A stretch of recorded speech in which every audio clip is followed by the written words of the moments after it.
আজকে অনেকেই জানেন যে আজকে 20 তারিখ 20শে ডিসেম্বর দাবি আদায় ঐক্য পরিষদের পক্ষ থেকে আমাদের কর্মসূচি ঘোষণা করার কথা ছিল, কিন্তু পরিবেশ পরিস্থিতি এই অনাকাঙ্ক্ষিত ঘটনার জন্য আসলে কেউই আমরা প্রস্তুত ছিলাম না।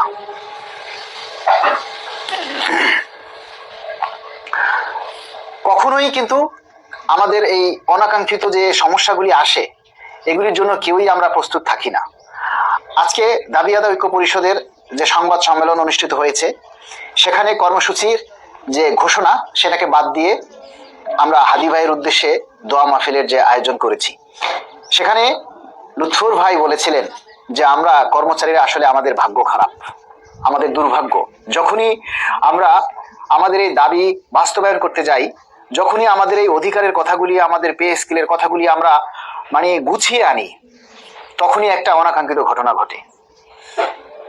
আপনারা নিশ্চয়ই যে একটা অঙ্ক করেছেন যে বানর একটি কলা গাছে উপরে উঠে আবার পিছলা খাইয়া নিচে পড়ে যায়, উপরে উঠে আবার পিছলা খাইয়া নিচে পড়ে যায়, বারবারই সে কাঙ্ক্ষিত লক্ষ্যে পৌঁছে যায়, কিন্তু হঠাৎ করে আবার সে নিচের দিকে চলে আসে।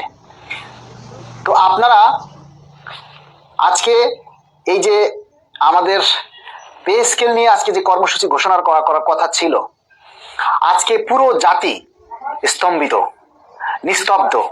এই মুহূর্তে যদি পে স্কেলের জন্য কর্মসূচি ঘোষণা করা হতো, এটাকে সাধারণ মানুষ কোন চোখে দেখতো? আপনারা বলুন। বিচারের ভারটা আপনাদের কাছেই দিলাম, আপনারাই বলুন সেটা কি গ্রহণযোগ্য হতো?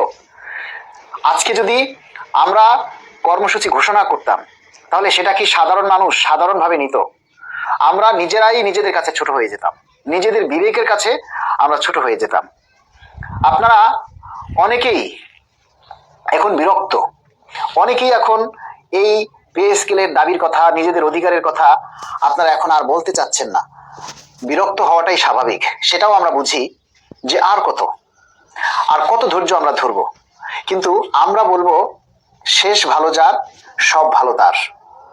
দেখুন, আমরা হচ্ছি প্রজাতন্ত্রের কর্মচারী।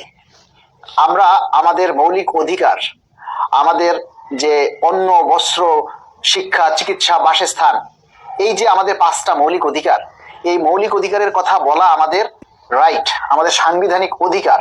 কিন্তু আমরা যদি এই দাবি বাস্তবায়ন করতে গিয়ে, আমরা যদি ওইভাবে এই কথাগুলি তুলে ধরতে গিয়ে আপনাদের যদি চাকরিই না থাকে, তাহলে পে স্কেল দিয়ে কি করবেন?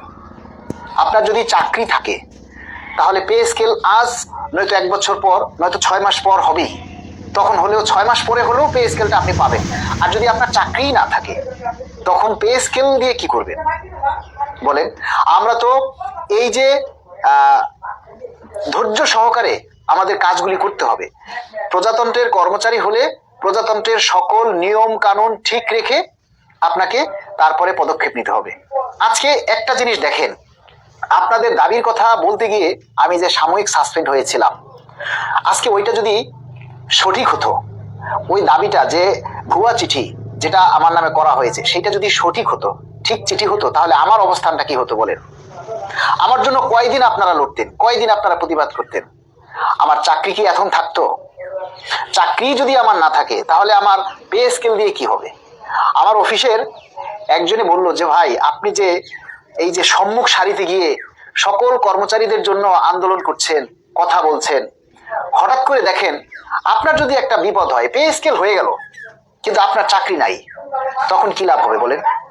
যারা পে স্কেল পাইছে তারা কি সবাই আপনার সংসারের বাজার দিয়ে আসবে? আপনার ঘরের বাজার কেউ দিয়ে আসবে? কেউ দিবে না। সবাই কিন্তু যার যার স্বার্থটা বুঝে নেবে। তাহলে সবাই যদি ঘরে বসে থাকতে পারে, আন্দোলন দিলে রাজপথে আসতে না পারে, তাহলে আপনার এত দায় কিসের? দায়িত্ব কি শুধু আপনার? আপনার দাবি আদায় ঐক্য পরিষদের আর কারো দায়িত্ব নেই? প্রত্যেকেরই দায়িত্ব আছে, কিন্তু কেউ যার যার জায়গা থেকে দায়িত্বগুলি পালন করে না। আপনারা অনেকেই আজকে বলতেছেন যে কর্মসূচি দেয় নাই। আপনারা যে কমেন্টস গুলি করেন, বাজে ভাষায় বাজে ইঙ্গিতগুলি আপনারা দিচ্ছেন, এগুলি দিয়ে আপনারা আপনাদের বংশ পরিচয়ের প্রকাশ করছেন, পরিচয় দিচ্ছেন। আপনি কোন বংশের মানুষ, আপনি কেমন চরিত্রের মানুষ, সেটা ফুটে উঠবে আপনার আচরণের মাধ্যমে।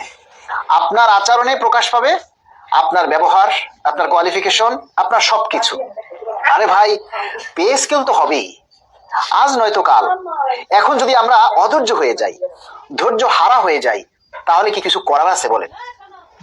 আমরা অধৈর্য হয়ে কি কিছু করতে পারবো বলেন? তো এসব নাটক কেন করেন? চুপ করে বসে থাকতে পারেন না? কেউ তো আপনাদের হাতে পায়ে ধরে নাই তো। পিন করে দিচ্ছি, যে কমেন্টস গুলি আমি পিন করব আপনারা তাদের সেগুলির জবাব দিবেন। তো এসব নাটক কেন? চুপ করে বসে থাকতে পারেন না? আমরা যদি চুপ হয়ে যাই তাহলে পে স্কেল জীবনে আর খাওয়া লাগবে না। আমরা তো আপনার হাতে পায়ে ধরি নাই যে আপনি আমার লাইভে আসেন। আমরা কেউ আপনার হাতে পায়ে ধরছি?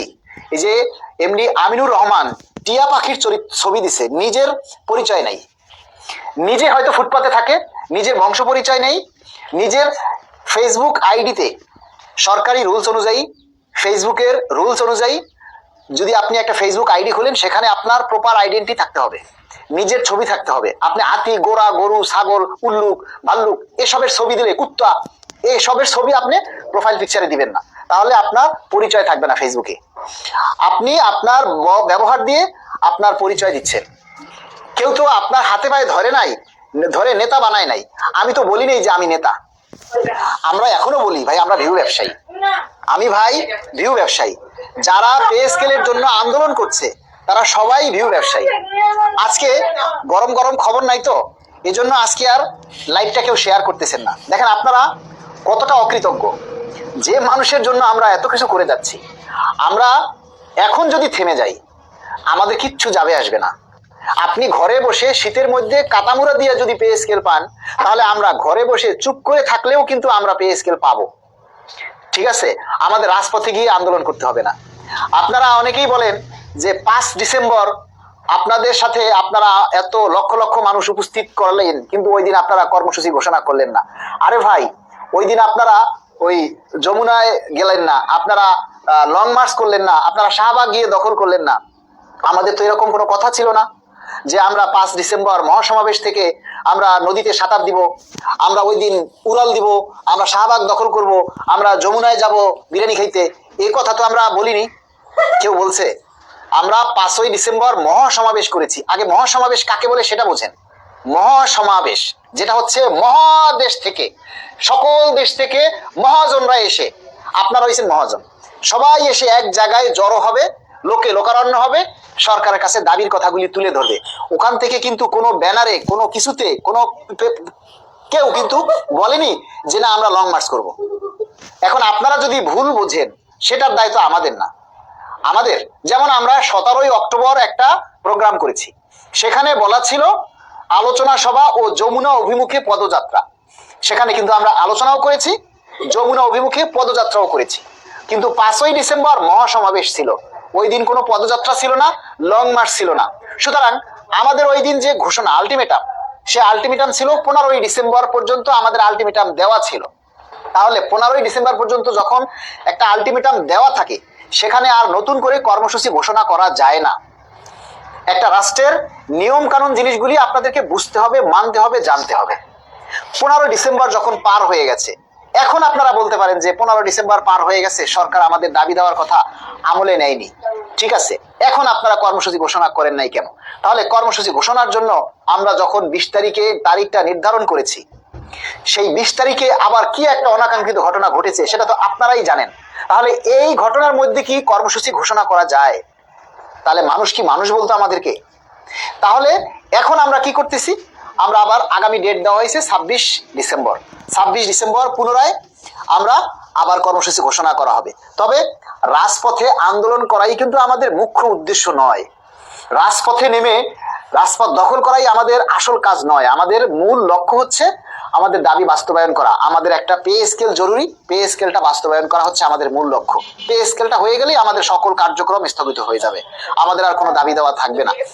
এরই মধ্যে আপনারা জানেন যে দাবি আদায় ঐক্য পরিষদের পক্ষ থেকে অর্থ উপদেষ্টা মহোদয়ের সাথে বারবার যোগাযোগ করার জন্য চেষ্টা করা হচ্ছে।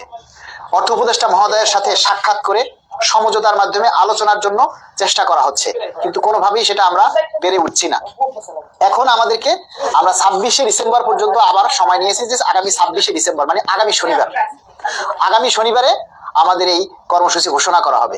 এবং এই কর্মসূচি ঘোষণার আগ পর্যন্ত আমরা মাননীয় প্রধান উপদেষ্টার দপ্তরে, মাননীয় প্রধান উপদেষ্টার সাথে এবং অর্থ উপদেষ্টা মহোদয়ের সাথে আমরা সমঝোতার মাধ্যমে, আলোচনার মাধ্যমে আমাদের দাবি বাস্তবায়নের জন্য চেষ্টা করব।